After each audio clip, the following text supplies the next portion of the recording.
Hello children, welcome to असा education. आज हम करेंगे सीबीएसई की दूसरी क्लास की हिंदी की किताब रिमझिम का 7वां चैप्टर मेरी किताब। इसके हम करेंगे प्रश्न उत्तर। आइए देखते हैं कि आपका पहला प्रश्न क्या है। पहला प्रश्न है, क्या तुमने बहुत सारी किताबें एक साथ देखी हैं? और देखी हैं तो कहाँ देखी हैं? तो क्या तुमने भी बहुत सारी किताबें एक साथ देखी हैं? कहाँ?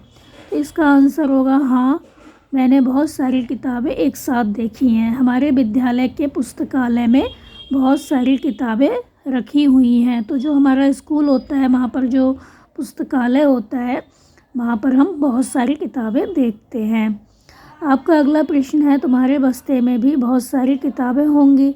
उन सभी किताबों में से तुम्हारी मनपसंद किताब कौन सी है? जो किताब तुम्हें बहुत अच्छी लगती है, तुम्हारी मनपसंद किताब है, वो कौन सी है और ये किताब तुम्हें क्यों अच्छी लगती है? तो मेरे बस्ते में बहुत सारी किताबें हैं। तो मेरे बस्ते में मेरे पाठ्यक्रम से संबंधित बहुत सारी किताबें हैं। मुझे हिंदी तथा अंग्रेजी की किताब बहुत अच्छी लगती है, क्योंकि इसमें बहुत सारी कहानियाँ होती हैं और मज़ेदार कविताएं होती हैं।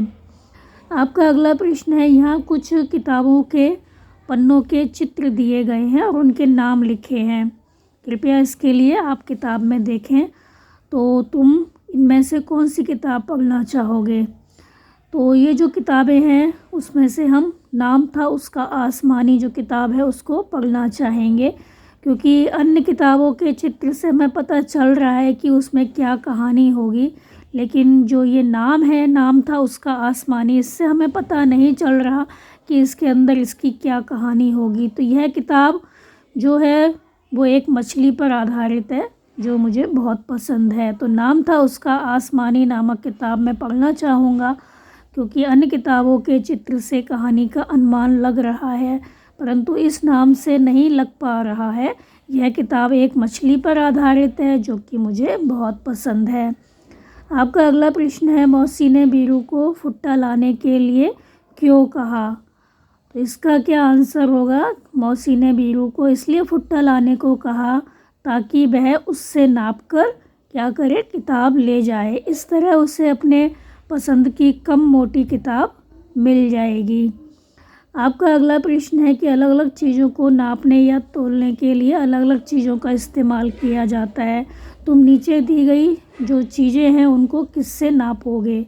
तो जो कपड़े होते हैं उसको किससे नापोगे? आम को किससे नापोगे? मेज को, कागज़ को, पानी को।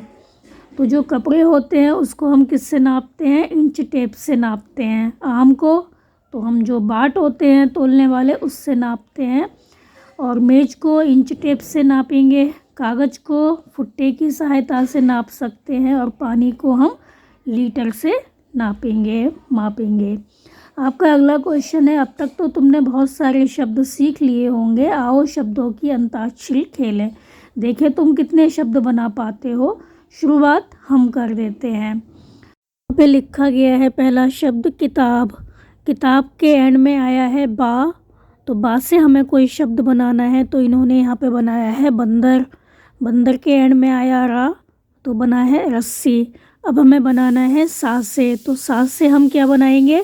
संतरा। फिर हम बनाएंगे रा से हो गया रात। फिर हम बनाएंगे ता से हो गया तलवार। फिर हम बनाएंगे रा से हो गया राम। फिर हम बनाएंगे माँ से हो गया मंदिर। इस तरह से हमें शब्द बनाने हैं। जो एंड का शब्द है, एंड का जो वर्ण है, उससे हमें आगे का शब्द बनाना है। आपका अगला क्वेश्चन है कि बीरू को मौसी ने किताबें चुनने के लिए कहा तो वह नहीं चुन पाई। तुम्हें अपनी पसंद की चीज़ें चुनने को कहा जाए तो तुम क्या क्या चीज़ें चुनोगे? तो हम क्या क्या चीज़ें चुनेंगे? हम खिलौने चुनेंगे। तो जो बच्चे होते हैं उन्हें खिलौने बहुत अच्छे लगते हैं, तो हम क्या करेंगे? खिलौने चुनेंगे। वीडियो गेम चुनेंगे, चॉकलेट चुनेंगे, आइसक्रीम चुनेंगे, पिज़्ज़ा चुनेंगे, कहानियों की किताबें चुनेंगे, कपड़े चुनेंगे। तो ये हमारा जो चैप्टर है वो ख़त्म हो गया बच्चों। आप इसको अच्छे से समझ कर याद कर लीजिए, और हमारे चैनल असा एजुकेशन को लाइक कीजिए, सब्सक्राइब कीजिए और शेयर करना बिल्कुल मत भूलिए। Thank you.